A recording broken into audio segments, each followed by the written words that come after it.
Your boundaries could be helping you or holding you back in your business and in your relationships. We're talking about it on this episode.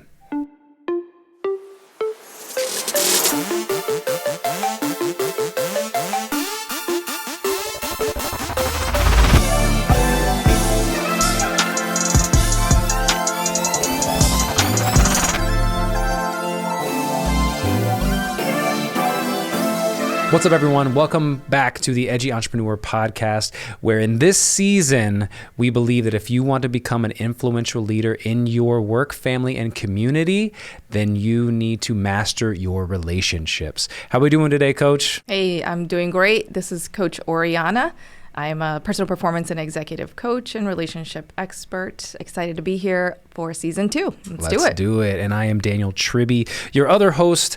My background is in healthcare. I am a entrepreneurial coach for those people in healthcare, as well as an author and a bunch of other things you guys can read about me in the descriptor of this podcast episode. Yeah. So today we're talking about communicating healthy boundaries, or just in general. Boundaries. That's it. Right? Yeah. So many people don't have them, or the ones that they do have now become barriers to them actually getting what they want. Yeah. So we're going to talk about the difference between those two, boundaries that are healthy versus boundaries that are barriers, and why they're important, right? Yeah. I mean, the thing about boundaries that's so great in relationships is that they not only help you increase your communication, but they also help you navigate relationships. Mm-hmm. They help you move through relationships and get along well with people and become more influential.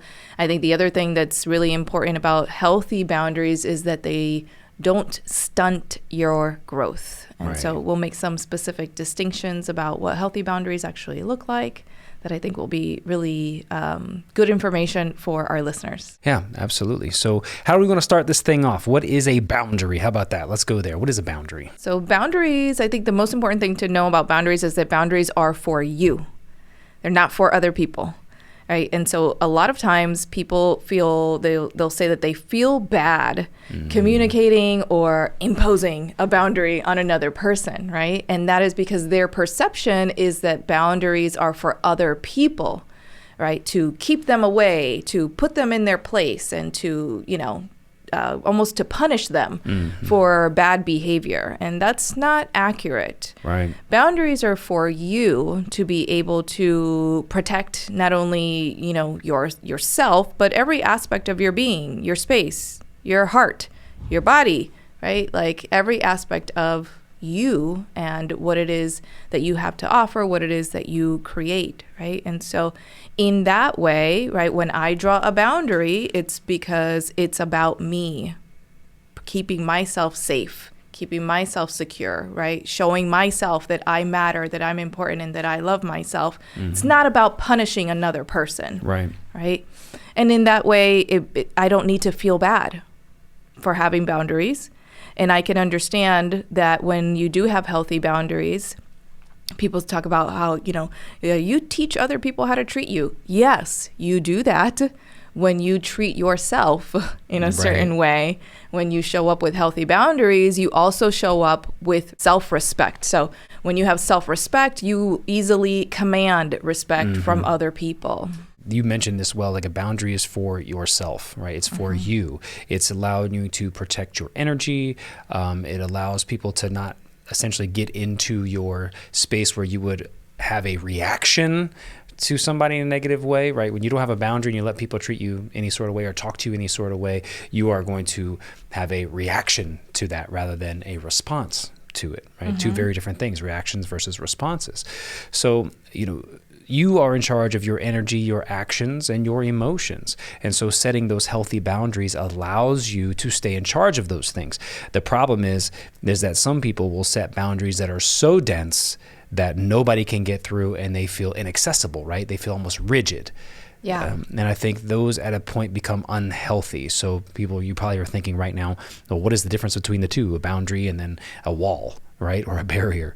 So from a boundary standpoint, I might say something like, hey, when you talk to me this way, it makes me feel like this. Mm-hmm. You don't have to change anything about that. I'm just telling you that when you talk to me in that tone of voice or angrily, or you yell at me, that I no longer am going to communicate with you when you're talking to me that way. You don't have to change it. That's entirely up to you, right? Boundaries don't exist for me to force change upon you. The boundary just says, you don't have to do anything different, but if you continue to go this way, I will not listen to it. I'm not going to stand here and have somebody talk to me that way. Yeah, you're telling them what you're going to do, right? And it's not about imposing a consequence. It's just about letting them know, this behavior is making me uncomfortable. And if you continue it, this is how I'm going to respond, right?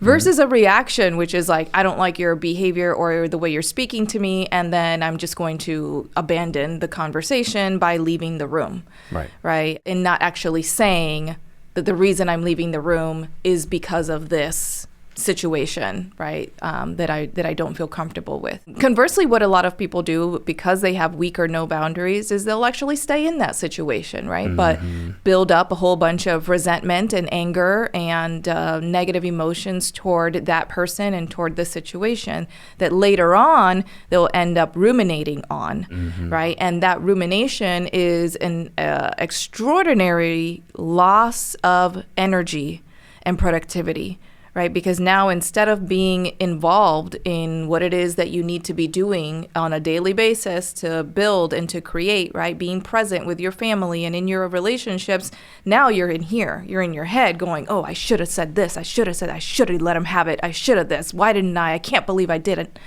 Right? And that one day feels, you do. That feels awful. You essentially become mentally and emotionally embroiled in something from the past that you didn't communicate clearly where your boundary was being crossed. The trigger, quote unquote trigger, could come from somebody else and it's not even related to them, but because you failed to set a boundary over here, right? Somebody else has now pulled you into this emotion that you explode with, right?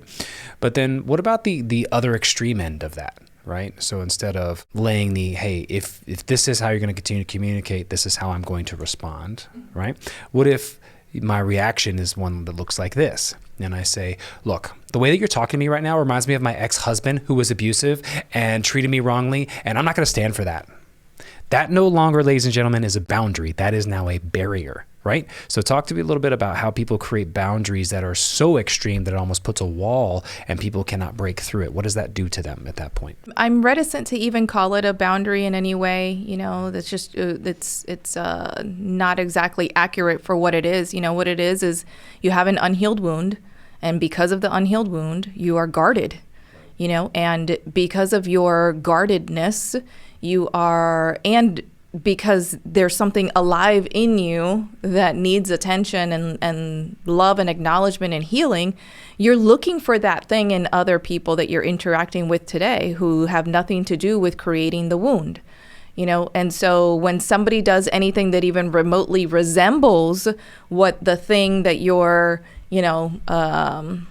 abuser used to do, or speaks in that way or that tone or looks at you crooked in that way, now all of a sudden you actually start to look for reasons to create conflict in new relationships or in relationships with other people, like you touched the wound inside of me and I don't like that, right? Because I don't like feeling the thing that I don't want to look at. And so now the thing that I feel is your fault. Right.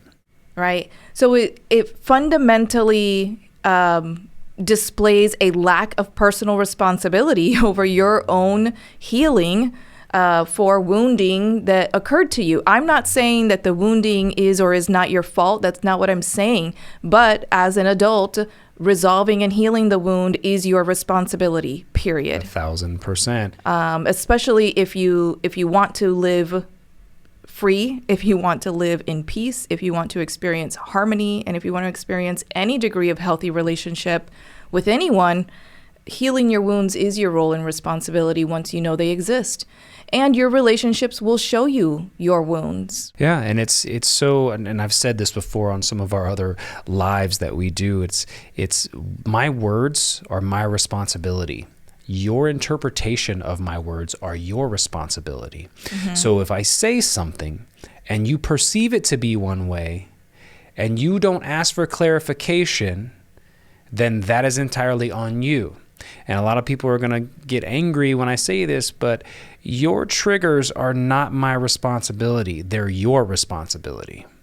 There is no reason for me to tiptoe around somebody else's triggers. How could you possibly? You need to be responsible for your own shit and handle your own shit and not put walls or barriers up around other people because you haven't handled your shit, right? You think you're protecting yourself and you're not. All you're doing is closing yourself off to a certain degree, which how fun is your life at that point? Right? If we're put here to connect with people and have loving, growth, contribution-filled relationships, like why would you not want to heal that? Why would you want to hold on to pain and then give that and project it to other people just because they said something that triggered you and not even ask for a justification or clarification on why they may have said that thing? Maybe they mean something totally opposite than what you meant, but you created this nice little story in your own mind that they're out to get you because the other turds before them did that to you. Now, am I justifying their actions? Absolutely not. All right. There's plenty of people out there who've been mentally, physically, and emotionally abused, and I'm in no way condoning that type of behavior. What I am saying is that if that is a repeating pattern in your life that you've now constructed barriers around, it is your responsibility to undo that pattern. There's something inside of you that is continuing to attract that type of relationship, whether it be, an abusive manager at work, right, or an abusive partner at home, or friends that take advantage of you. If that's a recurring theme in your life, that's a you thing, sweetheart, right? That's not anybody else's responsibility. There's something inside of you that keeps attracting that. So if you want something different, then you need to be someone different. I want to address this idea of like, why would people want to hang on to pain? I don't think anybody can relate to the idea of wanting to hang on to pain. But I do believe that people can't let go of things because they don't realize that before you can let go, you have to heal it. You have to be willing to look at it, and if you can't withstand the pain, and it could be emotional pain so deep that it's also physical, right? Like if you have ever experienced heartbreak, you know what I'm talking about. Heartbreak, like you literally feel heartbreak in your chest. Like It feels like chest pain, But if you cannot withstand the experience of feeling that and being with it and like knowing that once you do, it will pass, you won't be able to let go of the experience. Sure. It's going to end up staying with you because you're resisting it. You're resisting feeling. I believe it. And it's, I've been party to it as well, and I think one of the healthiest boundaries that you can take on in relation to that is the word no. And a lot of people are afraid to use the word no. It is the most powerful word in the entire human language. It's no. And no doesn't have to come with a list of justifications. It doesn't. A lot of people think no when someone wants to know why. You don't have to give them that. You can just simply say no because it's not aligned with me. No, it's just doesn't feel right to me. All right? No, it's not something that I accept for myself, my life, my relationships. No is a very powerful word, and it doesn't mean no in the form of fuck you. It just means, well, sometimes it does, but most of the time it just means no, that's a boundary that I have. Yeah. No, I'm not crossing that. It could also just mean no, not right now. Exactly. It doesn't have to be no forever. And again, if you feel like every time you say no, like, oh my gosh, but then that opportunity might never come around again, then you are in a scarcity mindset.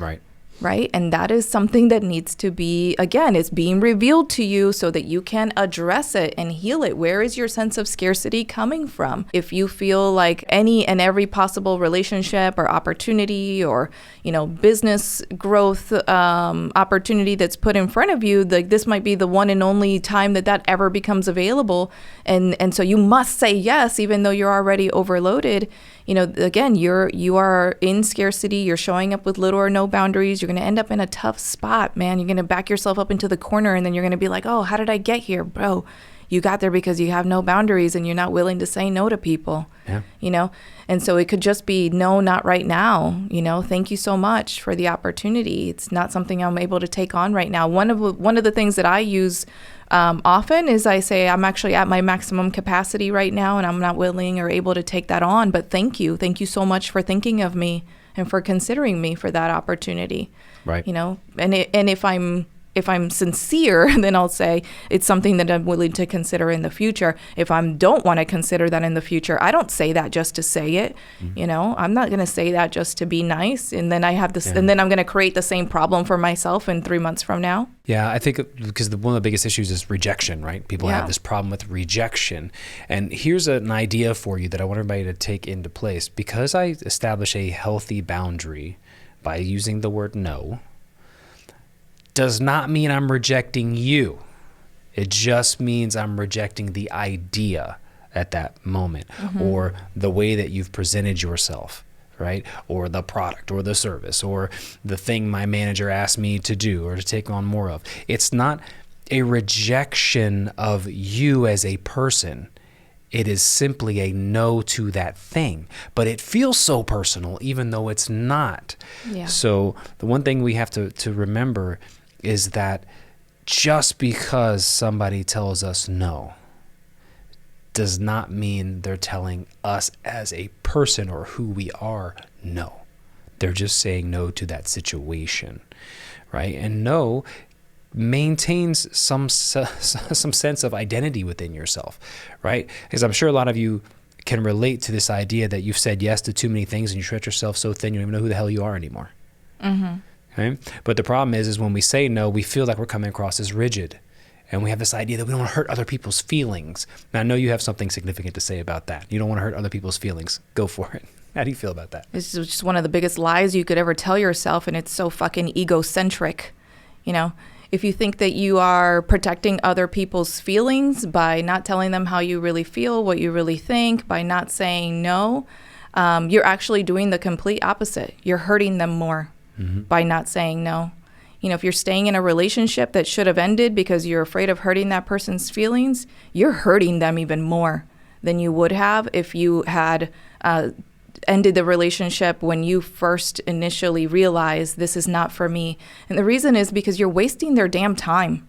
You're wasting their time, right? You're wasting that salesperson's time, where they could be actually taking their time to sell to a person who needs and wants the product that they have available, right? That person that you're dating that you don't really want to be dating could be spending their time looking for the spouse or partner that actually wants to reciprocate and have a mutuality in a relationship with them. Absolutely. You know, so if you're trying to save somebody else's feelings by not communicating, you know, you are in one of the most egocentric places you could possibly be, because you think that you actually have influence over how another person feels. You're making yourself responsible for their feelings, and you have no control over anybody else's feelings whatsoever. People are going to feel how they feel based on the stories that they tell themselves, period. Yep. And you have nothing to do with that. And if you think you do, again, ego. Yeah, hugely egocentric. I think, you know, unless you're belligerently doing something purposely to hurt somebody else, right, you have a responsibility at that point. But in everyday work, family, or life relationships, other people's feelings are not your responsibility. This is the thing about rejection and hurting feelings, right? Only you as an individual own your feelings. I own my feelings. I'm responsible for my emotions, not anyone else. And I'm not willing to give that responsibility away. So from that perspective, it's the most empowered place that I can sit in any relationship. Why? Because from that perspective, listen to what I'm going to say, because y'all don't hear people talk like this, man. Nobody can hurt me. Nobody can hurt me. Nobody can hurt you. Only I hurt me with the stories that I tell myself about other people. Right. With what I interpret about their actions. When I look at their actions and their behavior and I make it about me, and I tell myself, oh, based on what they're doing or what they're saying, that means that I'm less. That's what hurts. Right. Stop telling yourself that story. Look at their behavior and look at what they're communicating and make it what it is about them. They're showing you who they are, right? And you can just look at that person's actions and behavior and go like, oh, I see you. That's who you are. Got it. Now I can make decisions and I can act accordingly when I see a person's true colors. That's the best thing that could happen. It's the best situation I could be in, right? I don't have to take their behavior and what they're communicating or not communicating and make it mean something about me, right? It's the meaning that you're just whipping yourself with, and that's why it hurts. Same with rejection, right? Nobody can reject me. Again, y'all don't hear people talk like this. Nobody can reject you unless you reject yourself.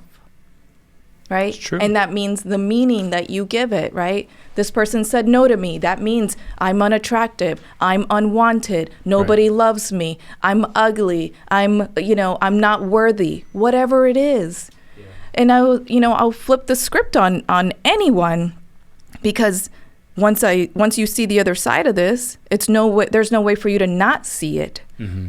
Have you ever rejected someone? Absolutely. Have you ever said no to buying a product somebody wanted to sell to you? Absolutely. Have you ever said no to going on a date or accepting something in a romantic context that somebody wanted to do or have with you? 1000%.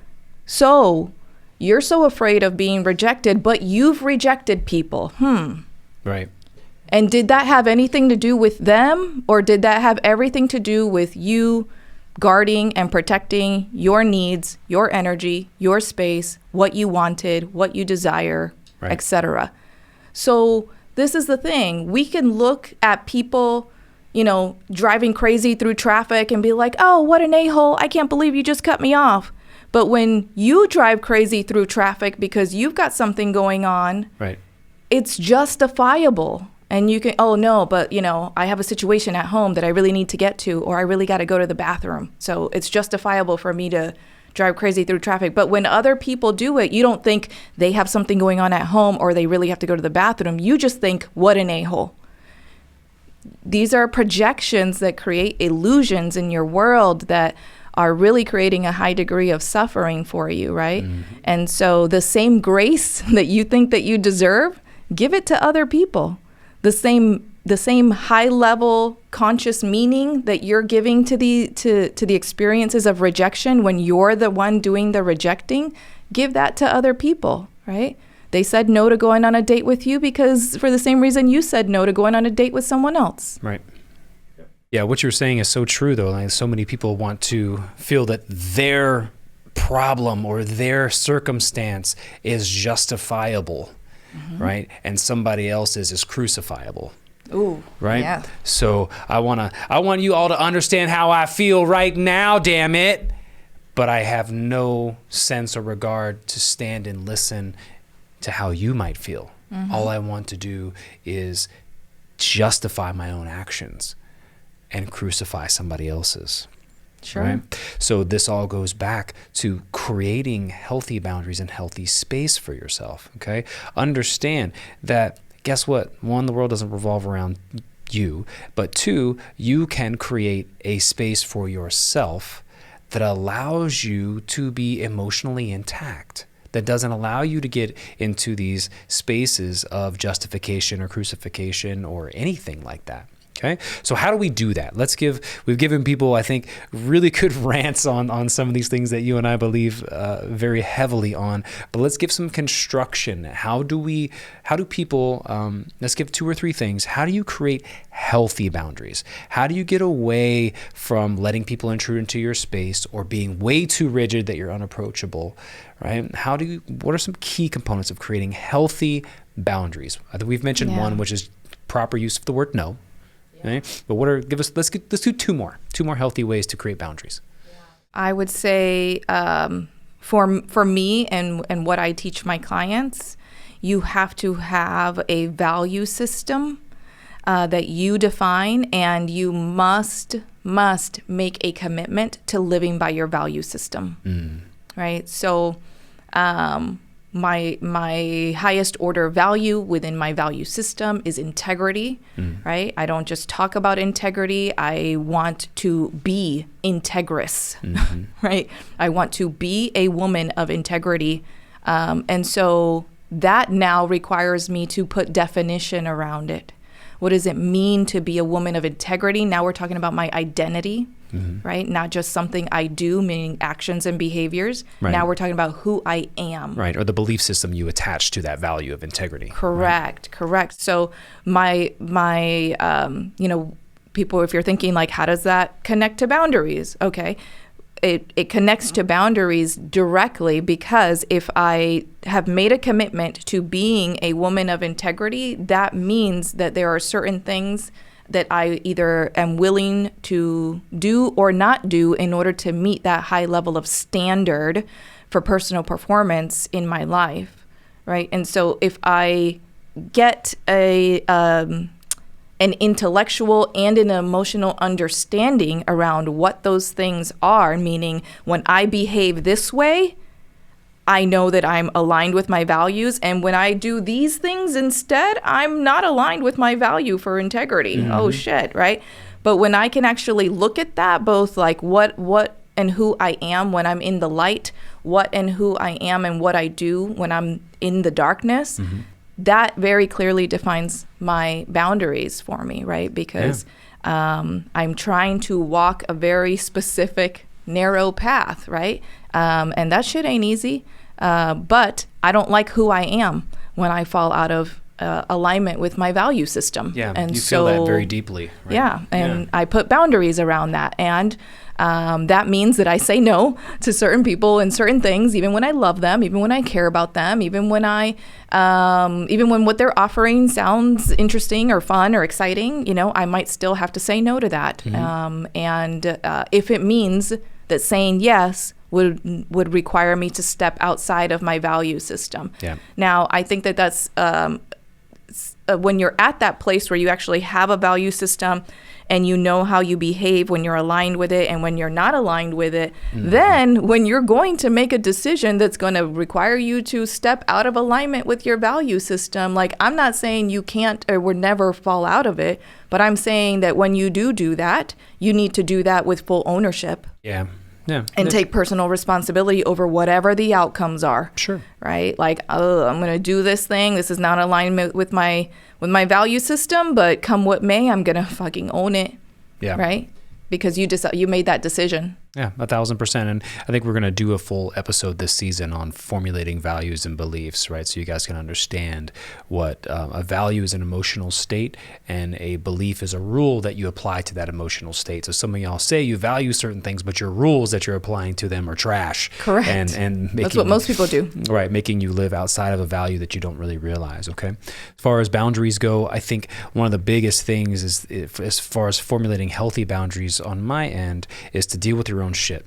Right? Like you were mentioning a second ago, I'm going to piggyback right off of that, is deal with the patterns that you see in your life. Take a step back and be like, okay, why did I leave my last job? What am I experiencing in this one that's making me feel that way? And what am I doing to continue to experience that? Why do I keep having failed relationships? Well, I met my last 3 boyfriends at the bar while I was drinking. Okay, well, maybe that's a pattern, okay? So start thinking about what are the patterns that are putting me in the same position and why does this keep reoccurring? Sweetheart, pumpkin, homie, it ain't the other person all the time. It's you. Whatever that you're doing to continue to be in that situation and then blaming other people, okay? It doesn't work that way. Stop trying to change the external and change your internal world. All right. When you change your internal world, you will attract different things to your life. And when you learn about yourself and learn about your patterns, you can then determine that you're no longer going to accept that type of pattern for yourself, not from other people, but you're not going to accept that pattern or that type of circumstance for yourself, which means that you will attract different things externally, whether it's within your family or within your coworkers or in your community. All right. When you make the decision that you are no longer going to accept that for you, you will attract something different on the outside of you. Oh, that's so true. And I want to add to that and just say that you will show up in the world with this new level of fearlessness and confidence that you have never experienced before. Yeah. Why? Because you trust that you have enough clarity on, who yourself, what you want, what you don't want, what your boundaries are, what you're willing to accept, what your value system is. You can trust that you have enough to get yourself out of any situation or to not get into certain situations to begin with. Yeah. And so when you show up like that, that's a very powerful state to be in, and you will attract and repel people who are in that same type of mental and emotional state, right? Mm-hmm. People who have, people who are emotionally grounded and secure, people who have a value system, who have boundaries. And even if their value system doesn't match theirs, at least they show up grounded and secure in a value system. Yep. And once you attract those people, then you can figure out if their value system is aligned with yours. And if it is, great, have a great life. If it's not, you can respectfully bid one another farewell if that's what needs to happen. Right. But when you're in these situations and you keep having relationship breakdowns, fallouts, breakups with people where you're like, oh, I hate you, die, I'll never want to see you again. If those are the experiences you're constantly having over and over again, getting into relationships and you're wasting an incredible amount of time, energy, resources, etc., on people and in situations that if you were clear on your boundary system, you would never even have been in the first place, honestly. So true. What you just mentioned is the purest definition of marketing that I love. Attracting what you want, repelling what you don't. Yeah. Right? And that involves knowing your customer, right? What is it that they want or don't want? Which you are your own customer. Right? Mm-hmm. Attract what you want, repel what you don't. Yeah. Always, the only way you get there is to be that thing, to be that customer, right? Absolutely. So good. Well, this was a very heavier conversation this week for this particular podcast, but I think there was great points made, and we would invite all of you, if you would like to join our community where we talk about these types of conversations on a regular basis, you can actually text the word EDGY, EDGY, to 33777, and you will get a link to join our community. So we would invite you guys to do that and come join some more of these provocative conversations that really will help you master your relationships so that you can be that influential person within your immediate circles, whether they be family, work-related, or within your community. Yeah, absolutely. Thanks so much for being here, everyone. See you guys next time.